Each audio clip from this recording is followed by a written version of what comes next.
Olá, colegas! Sejam muito bem-vindos.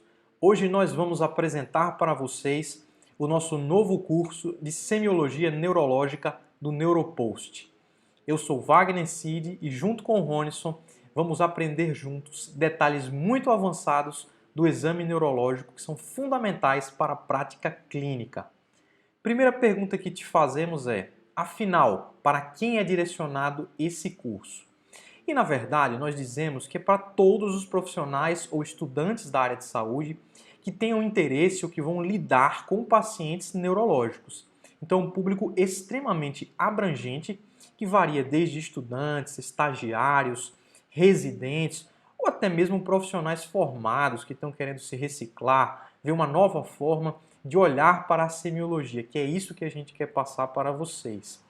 As áreas que envolvem são a medicina, pode ser neurologista, especialista, neurocirurgião, outros colegas também da área de medicina que tenham interesse em participar, estudantes, obviamente, profissionais da fisioterapia, fonoaudiologia, enfermagem, psicologia, ou seja, as áreas da saúde, pessoas que lidam ou vão lidar com pacientes neurológicos, têm por obrigação conhecer em detalhes o exame neurológico e a semiologia neurológica.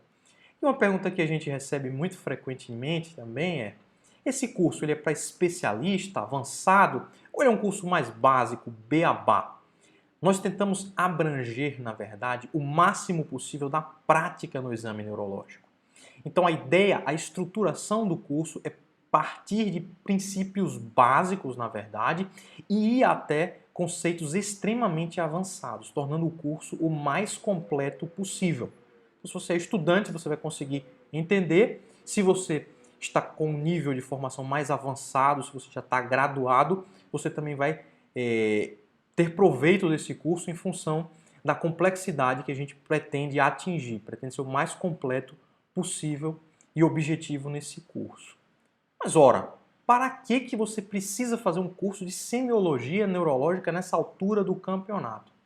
E a resposta ela é bem simples, a gente vai deixar claro isso ao longo do nosso bate-papo também. Então eu trago para você aqui um exemplo prático, né? Um caso da vida real, um paciente com uma queixa de visão dupla, por exemplo. Queixa de diplopia, que é uma queixa potencialmente neurológica. Então, você observa esse paciente, então eu tinha realmente também muita angústia, né? Antes de obter mais segurança no exame neurológico. Como classifica isso? Como examina um paciente com a queixa desse tipo? O que o exame ele te fala? Quais são as limitações? Quais são as precisões que você consegue tirar de um exame de um paciente como esse? Então, raciocinando calmamente, não é nenhum bicho de sete cabeças chegar a um diagnóstico baseado em achados como um paciente desse, por exemplo. A gente vai mostrar isso várias vezes ao longo do curso. Então a pergunta que você se faz sempre é: qual que é o diagnóstico que esse paciente ele tem? Você quer ir, foi o que? Foi um AVC? O paciente é um estrabismo congênito? O que é o diagnóstico final? Mas a gente sabe que em neurologia, muitas vezes, o mais importante é você construir a base sólida do diagnóstico através, inicialmente, da topografia lesional. De onde está a lesão, para saber qual que é o exame que você vai pedir, se você tem urgência em solicitar essa avaliação, a depender dos achados da história e do exame neurológico. Então a gente vai explorar muito isso também, a anamnese, dados de anamnese, junto com os dados de semiologia neurológica. Então, a partir daí, dessa construção sólida de conhecimento, você vai localizar bem a lesão, você vai saber o que fazer, se há necessidade de urgência e qual que é a avaliação complementar que você vai pedir. Então, essa é a realidade prática e pragmática, na verdade.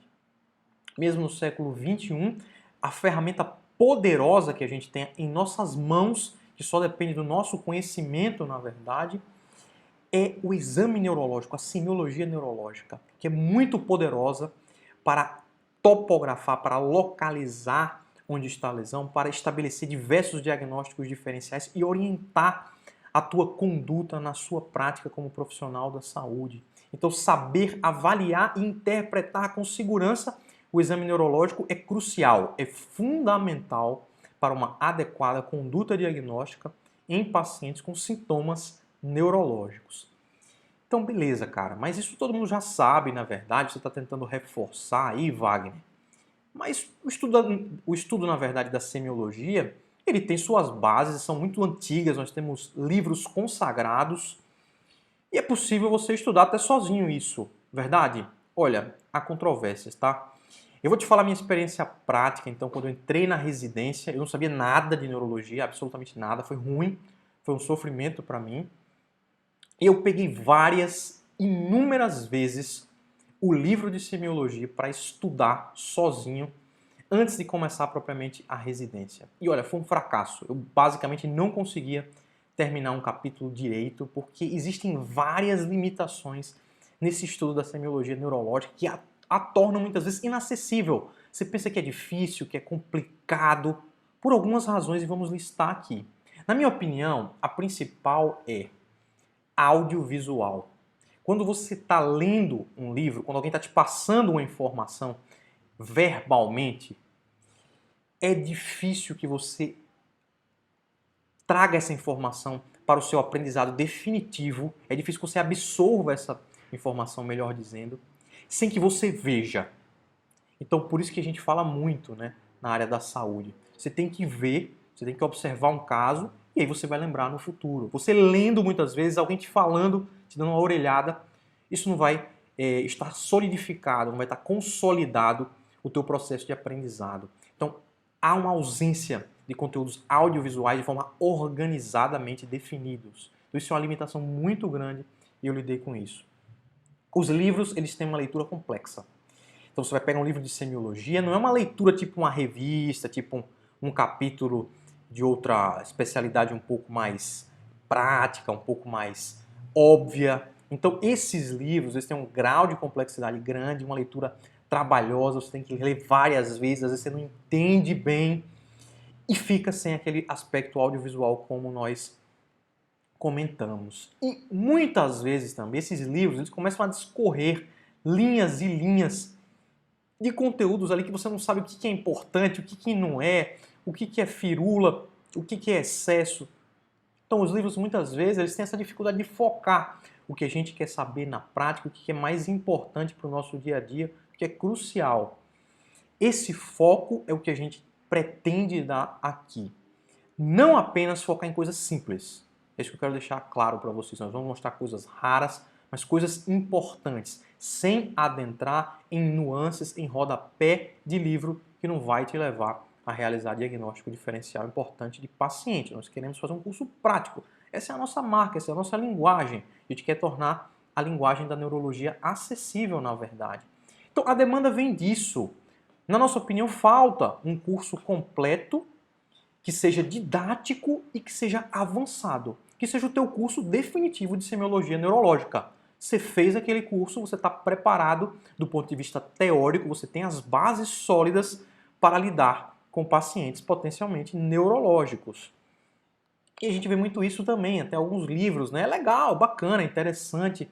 Muitos epônimos, história da neurologia, fulano escreveu, Beltrano melhorou, enfim, uma romantização um pouco excessiva que às vezes ela não é adequada para digamos assim, para um objetivo mais prático de realizar atendimentos de profissionais da saúde. Então, a gente acha isso muito legal, mas não é o objetivo do nosso curso passar todos os epônimos para você e a história do descobrimento da semiologia. Essa parte aí a gente vai deixar como curiosidade para os colegas que têm interesse nisso. Então, partindo dessa problemática, nós programamos nos últimos 6 meses um curso de semiologia neurológica que vai ser completo e definitivo para você que tem interesse na área. Completo por quê? Isso é bem interessante. A gente fez uma programação pensada para abordar todos os tópicos relevantes da semiologia neurológica. Então esse curso você vai ver está distribuído de acordo com isso. E ele tem um formato que a gente sempre gosta e nós consideramos ideal para abordar os problemas neurológicos nesse tempo moderno que nós vivemos. Então, em vez de a gente falar, vamos falar do segundo nervo craniano, poxa, segundo nervo craniano, ninguém chega para você com a queixa de segundo nervo craniano, meu amigo. O paciente ele vai chegar para você com a queixa de alteração visual. E a partir disso você tem que decidir o que você vai focar no exame. E é isso que também nós gostaríamos de enfatizar. Realizar o exame de forma racional. Não é preciso você examinar tudo para todo mundo. Isso vamos avaliar em detalhes também, inclusive na nossa primeira aula. Didática, nós consideramos fundamental que a elaboração dos slides, que a forma que a gente passe o conteúdo, ela seja realizada por pessoas que tenham experiência em ensino de neurologia e que sejam reconhecidos pelos colegas como pessoas que conseguem, que têm uma facilidade em transmitir o conhecimento. Então, nós convidamos um time especificamente pensando nisso, para montar aulas padrão, nosso método é esse, aulas padrão, que tenham muitos casos, muitas imagens, muitos vídeos e muitos achados de alteração no exame neurológico, também te mostrando como que você vai examinar a semiotécnica correta. A gente considera isso crucial também. Então, o nosso curso de semiologia, o curso de semiologia ideal que a gente vai tentar se aproximar dele é como realizar os tópicos que vamos abordar então, né? Como realizar o exame com a semiotécnica adequada, que isso é fundamental, sem firulas, mas sendo bem técnico, bem metódico. O que e quando devemos examinar em detalhes, né? Que isso é uma dúvida dos colegas na prática, né? Acha que tem que fazer aquele exame complexo para todo mundo, não é bem assim. Por isso que a gente vai se basear na queixa clínica. Dependendo da queixa clínica, você vai aprofundar seu exame em uma certa parte. Você precisa ter essa habilidade, né? Então, do sintoma até o diagnóstico através da semiologia. A semiologia ela é isso, né? Ela vai facilitar você chegar ao diagnóstico, mas tem que partir da queixa clínica. Nós queremos te passar significado prático dos achados, como você vai ver em exemplos aqui. Onde está a lesão? Você tem esse achado? Onde está a lesão? Qual que é o significado disso? Quais que são os diagnósticos diferenciais mais prováveis? Essa é a riqueza da semiologia neurológica, né? Centenas, várias centenas de imagens e vídeos, inclusive com exemplos da vida real. Poxa, o que vai ter nesse curso? Você está falando tanto aí, né? O eixo principal é o eixo que a gente vai ter no nosso roteiro do exame neurológico também, que é um eixo que se divide basicamente em 3 partes.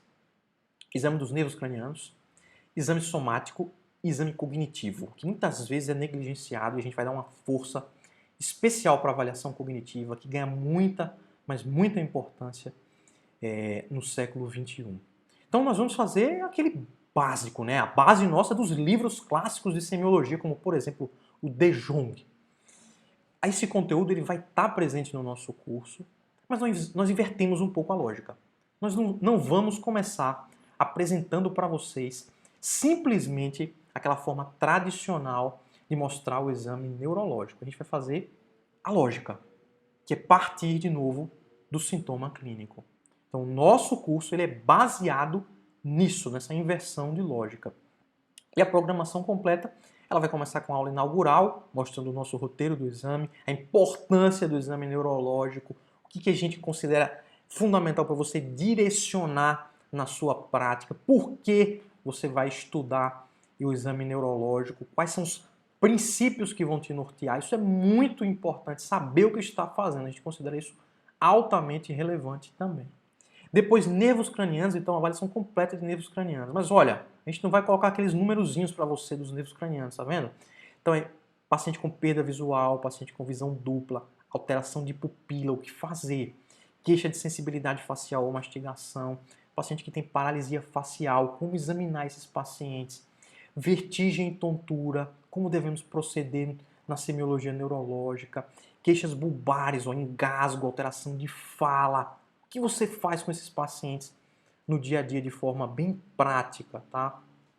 Semiologia geral, né? Somático, exame somático, perda de força, fraqueza muscular, queixas de sensibilidade, perda de equilíbrio, incoordenação dos membros, transtornos do movimento, movimento involuntário. Então você vai estar apto, do ponto de vista teórico, a fazer exame em qualquer paciente que tenha esse tipo de queixa. Você vai saber começar, você vai estar bem orientado a fazer isso, inclusive interpretar achados muito complexos e avançados, como a gente vai ver. Isso aqui é fundamental, né?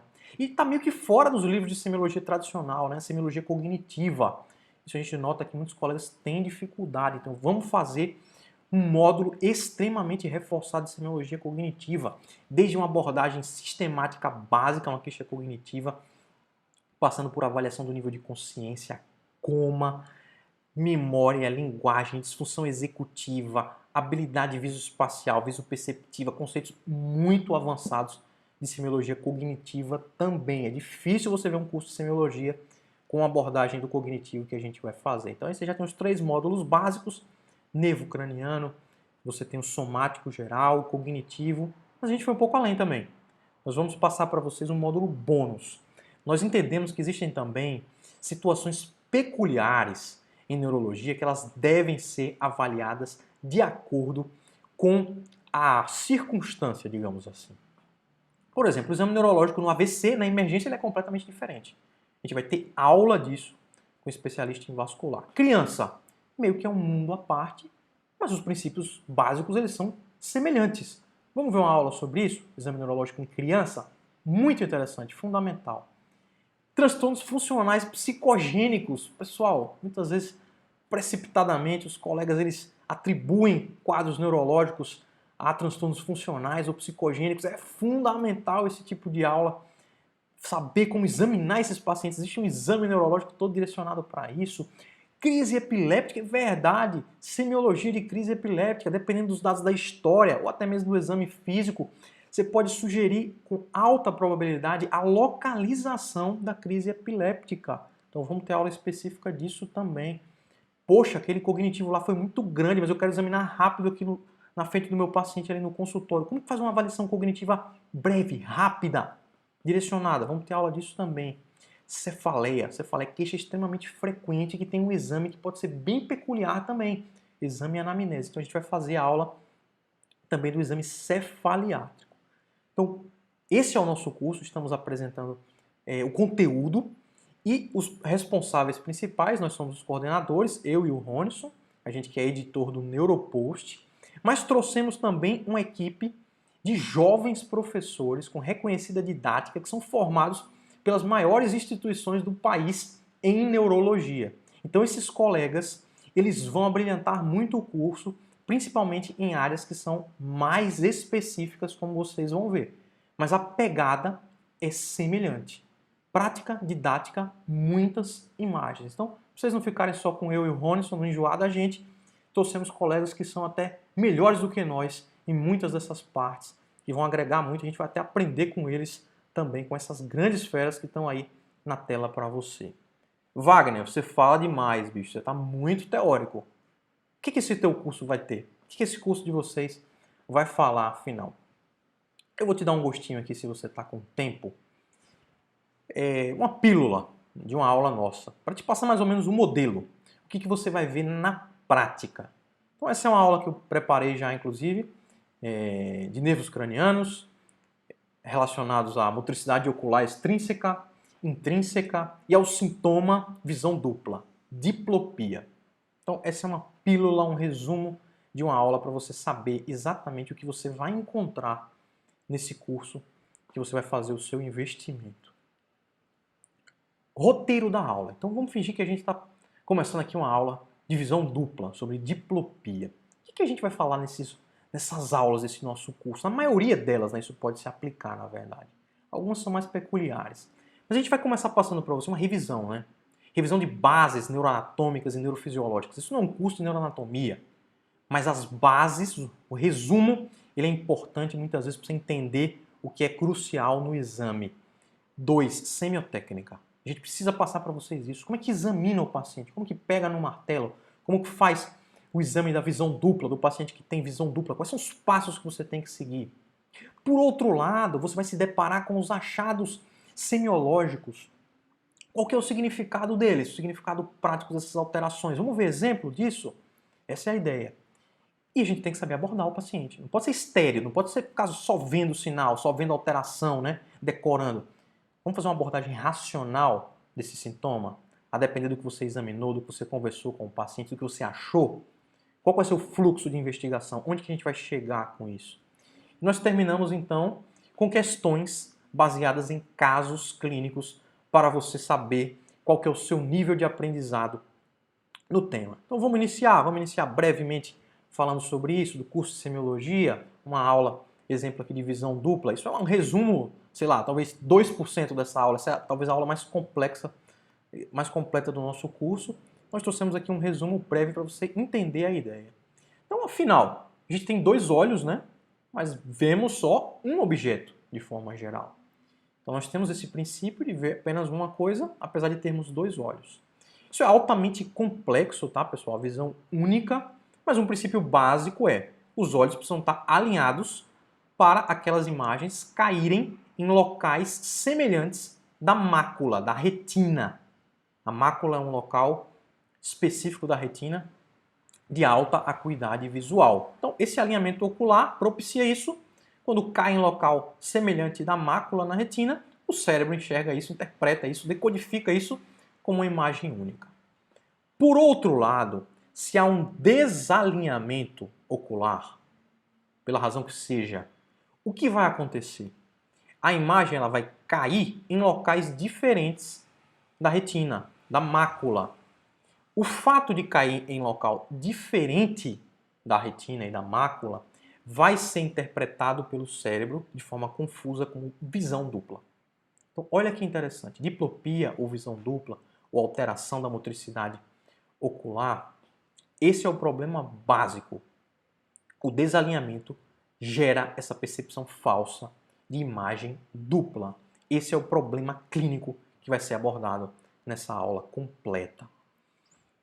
Para isso, é necessário a gente entender a base anatômica e neurofisiológica. Como que os olhos se movem de forma tão harmônica e quase que automática, né? Existe uma via muito extensa relacionada a isso.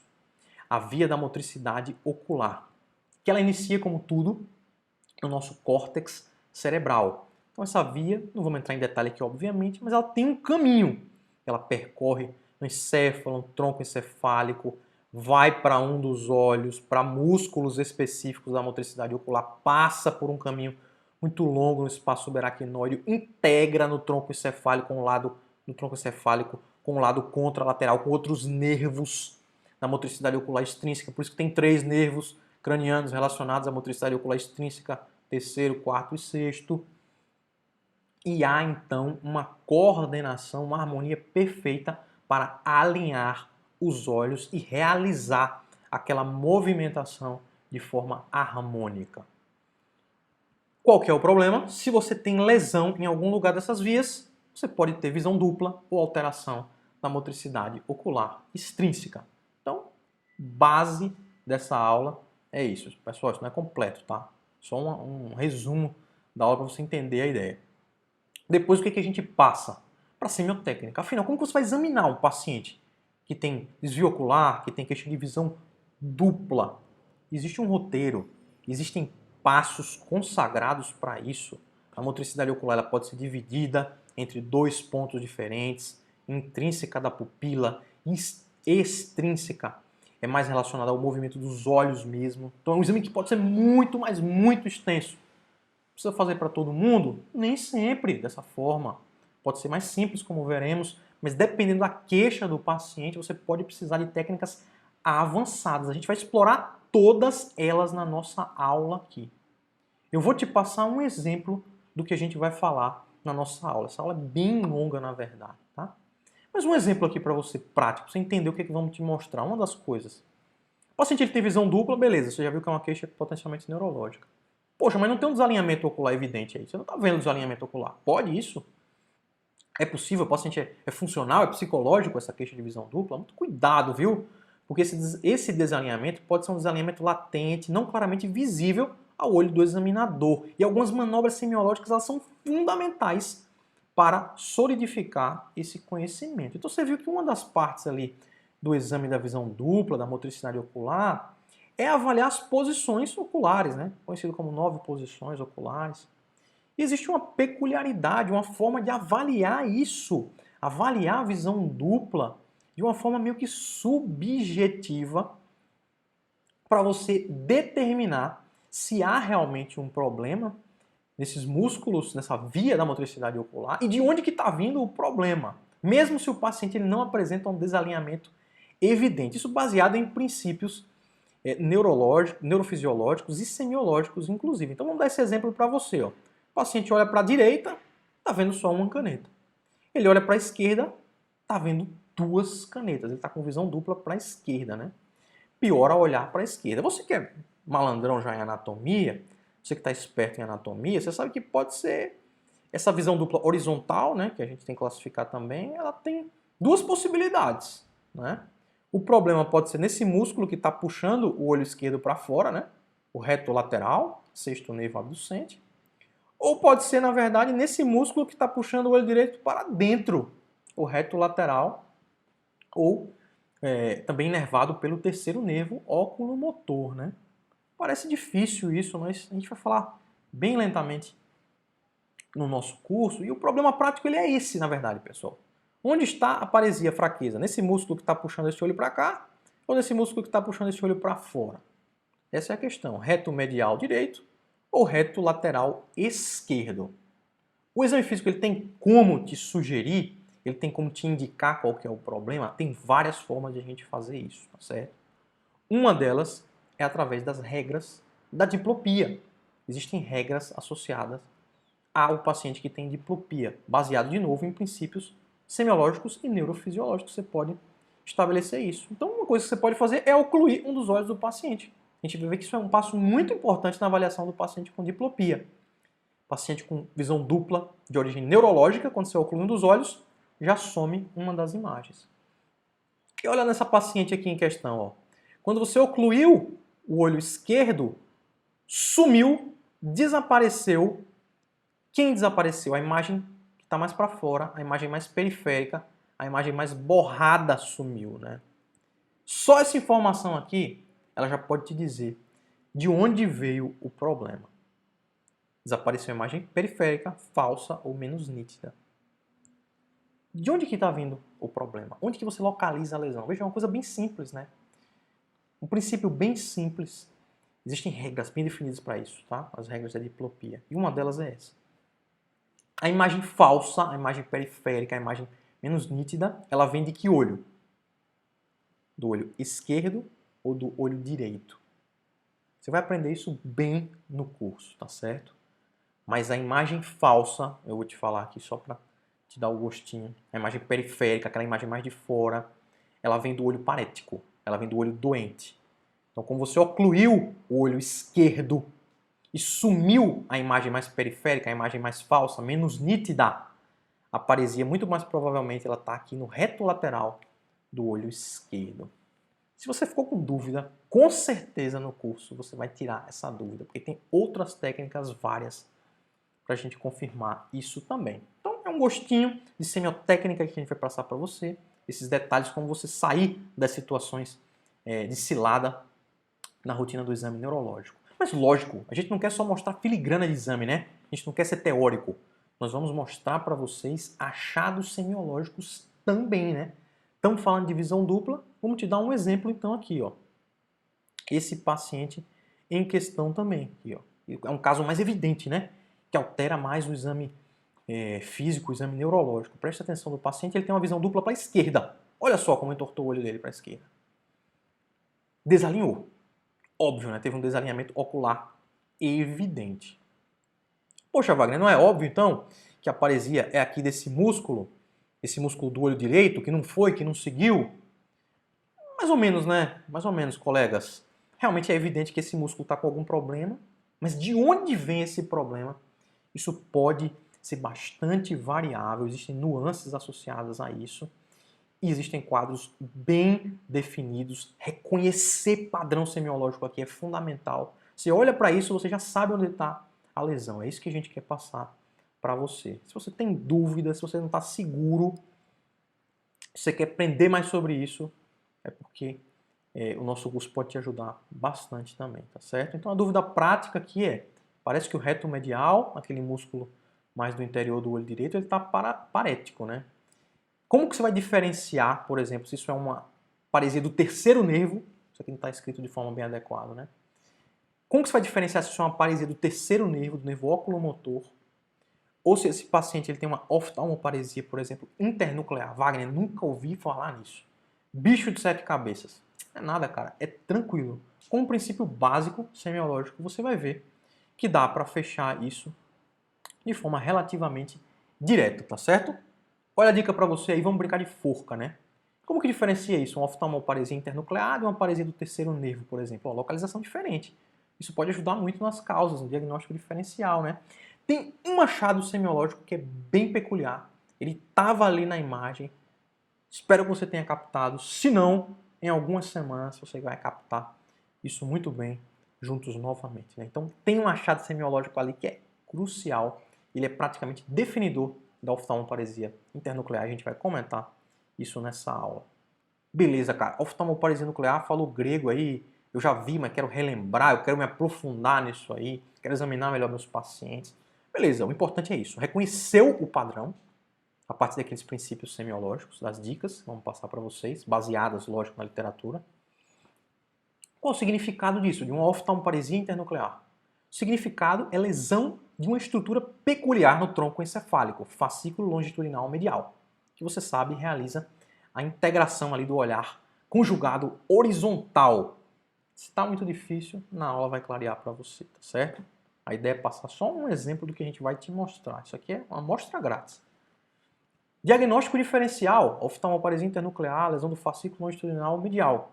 Tem que lembrar que lesão em tronco encefálico, obviamente, mas principalmente doenças desmielinizantes como esclerose múltipla e vasculares como os acidentes vasculares cerebrais, né? Vou mostrar também imagens radiológicas, por exemplo, de exames complementares, aqui nesse caso, né?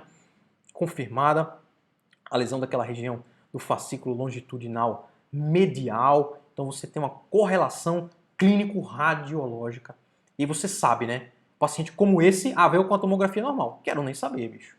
Fascículo longitudinal medial, sei que é uma lesão lá, é uma estrutura pequena, você precisa de uma ressonância, um exame de alta resolução para avaliar um paciente como esse. Então vou mostrar vários achados semiológicos, diversos, uma miríade disso, né? Discutindo também o significado deles.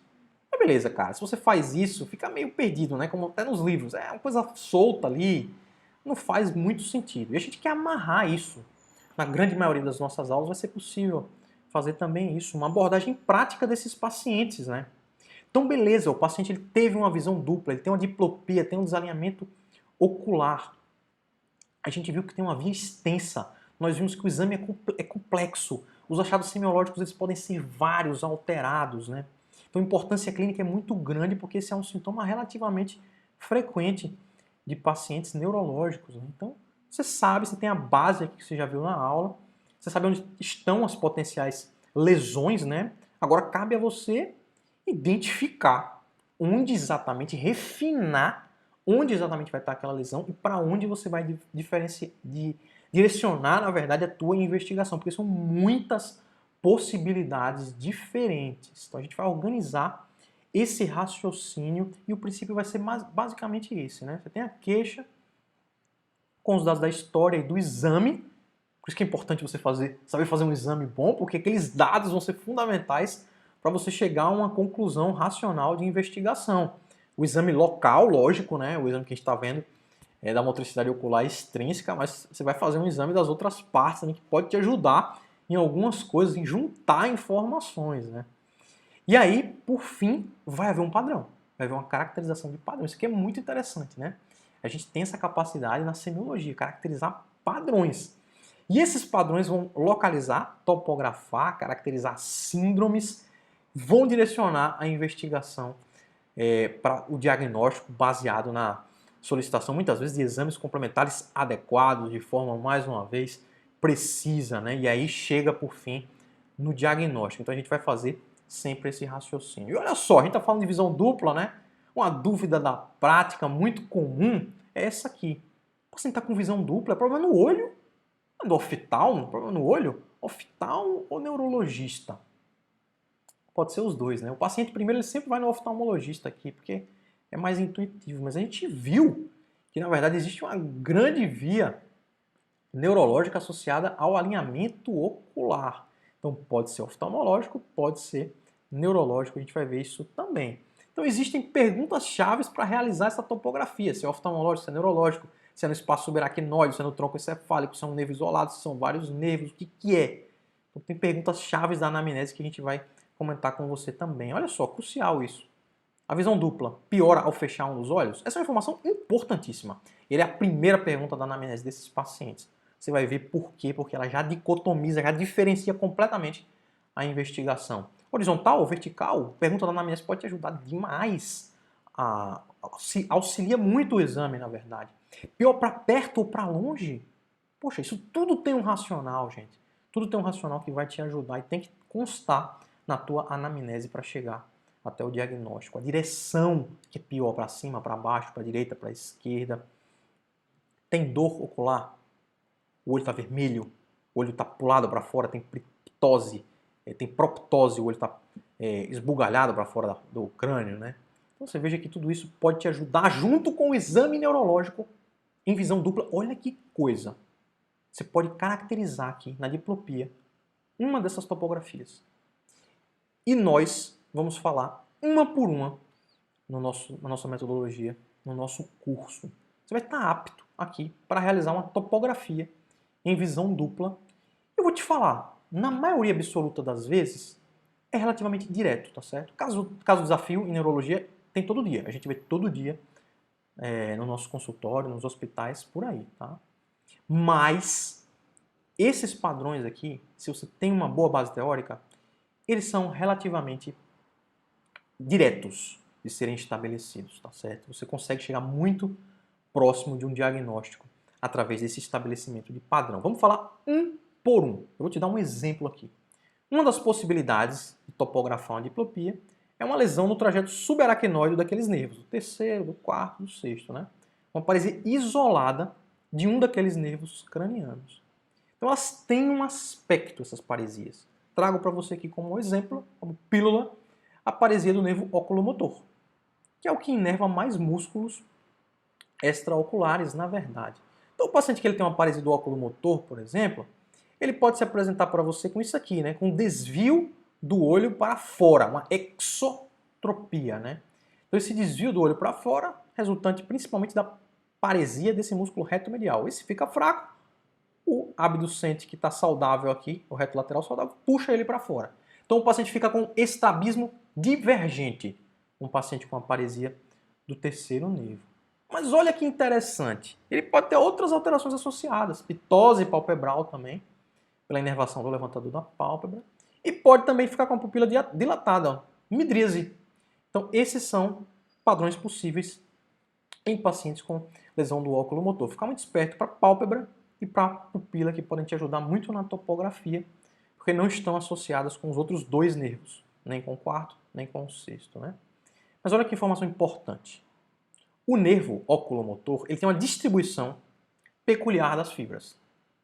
Você concorda comigo? As fibras, elas estão distribuídas em locais diferentes, a depender do seu tipo. Por exemplo, as fibras do oculomotor que vão para a pupila, que vão realizar a constricção pupilar, perdão, o oculomotor realiza a constricção, fecha a pupila. Quando ele está lesado, o oculomotor, a pupila abre, fica em midríase, né? Então essas fibras da pupila, elas trafegam pela parte mais externa do nervo.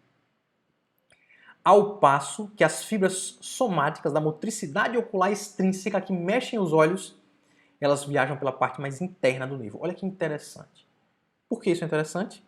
Se você tem uma lesão expansiva, por exemplo, tumor, um aneurisma, ele vai comprimir as fibras da pupila mais externas e comprime também as fibras da motricidade ocular extrínseca mais internas. Olha só que interessante. Então o paciente ele vai ter um tipo de paresia do oculomotor completa, que pega a pupila também e dá midríase.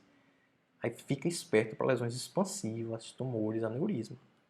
Por outro lado, o paciente ele pode ter uma lesão também dentro apenas do nervo. Então, se for dentro do nervo, essa lesão segunda aqui, não vai acometer as fibras externas da pupila, e aí o paciente ele pode ter uma lesão do oculomotor sem midríase, incompleta, como é relativamente frequente, por exemplo, nos infartos microvasculares do nervo, que tem um significado completamente diferente, né? Um aqui você vai investigar um tumor, um aneurisma, que pode ter uma conduta de urgência. O outro aqui, a conduta muitas vezes ela é bem menos agressiva, tá certo, pessoal? Então um exemplo aí de como a semiologia, um dado ali simples da semiologia, ele pode ser muito valioso para a tua investigação, para você pedir um estudo de vaso a mais, para você pensar que o paciente pode ter uma doença potencialmente mais grave. Então a gente vai passar essas regrinhas semiológicas que são muito práticas, como essa regra da pupila, né? Na paresia isolada do oculomotor, que pode ser completo com midríase, incompleto sem midríase. Então, completo tem que lembrar de quadro compressivo, investigar mais esse paciente, né? Quer dizer, você vai pedir o melhor exame que você tem à disposição, ressonância com estudo de vaso, angiorressonância, angiotomografia. Às vezes precisa até considerar líquor nesses pacientes, né? Enquanto incompleto, ele tem algumas nuances na investigação. Em alguns casos, ela pode ser até mais conservadora, né? Então você veja mais uma regrinha interessante, ó. Paresia parcelar ou não parcelar. Parcelar é quando não pega todos os músculos envolvidos pelo oculomotor, que a gente vai ver quais são também, né? E não parcelar, aí sim, acomete todos os músculos. Parcelar apenas alguns, não parcelar todos os músculos envolvidos. Isso pode ajudar também na investigação, né? Quando todos os músculos eles estão envolvidos e a pupila não está envolvida, há uma chance muito maior da lesão ser não compressiva, em função daquele princípio anatômico que a gente te passou, na verdade, né? Há uma grande chance disso acontecer. Porque se você tem uma compressão, é possível ainda um quadro compressivo pegar ali algumas fibras de forma mais seletiva, digamos assim, e não envolver a pupila. Nós vamos falar disso em detalhes no curso. Você vai entender essa diferença entre parcelar e não parcelar. Não vou entrar em nuances sobre isso agora, não é o nosso objetivo, senão isso aqui começa a ficar muito longo também, tá certo? Mas olhe como é importante o dado semiológico para guiar a tua investigação de forma racional. E por fim, nós vamos fazer isso na maioria das aulas também, terminar com questões, para você testar o seu conhecimento. Mas testar de uma forma mais interativa, né? Isso é mais interessante, então, através de casos clínicos, óbvio. A gente não vai ficar perguntando coisa de rodapé também para vocês. Caso clínico número 1. Testa teu conhecimento aí agora. Paciente idosa, diabética, há 5 dias, fala que tem visão dupla, diplopia. Opa, abre a chave aqui. Você vai abrir a chave desse capítulo dessa aula. Melhora ao ocluir um dos olhos. O cara que fez o curso do Neuropost, ele sempre vai perguntar isso e ele sabe. Se melhorou a visão dupla quando oclui um dos olhos, é neurológica, muito provavelmente, a oftalmoparesia. Vai ver por que isso também. Pior para longe, fez o curso do Neuropost, você está esperto. Pior para longe, alta chance de ser paresia de que músculo? Pensa aí, que você vai ver a questão. Apresenta cefaleia, dor de cabeça na cabeça toda, né? Holocraniana, nova, a dor de cabeça, muito intensa, como nunca havia apresentado antes. Visão dupla, dor de cabeça nova. O que você marca? Vou te dar um tempo para você escolher a questão que mais se encaixa no que você marcaria para esse paciente. Quadro funcional, psicogênico. O paciente tem uma dor de cabeça, enxaqueca, não tem nada a ver, está vendo duplo porque está com muita dor. Não tem um desalinhamento ocular, a gente não viu desalinhamento ocular, né? Se não tem desalinhamento ocular, então não tem problema. É isso? Oftalmológico, lógico, pô. Queixa de olho, queixa de visão, é do oftalmo. Já encaminha logo e vou brilhar até. Isso pode ser um glaucoma porque está com muita dor na cabeça, um glaucoma agudo aí. Paresia do sexto nervo.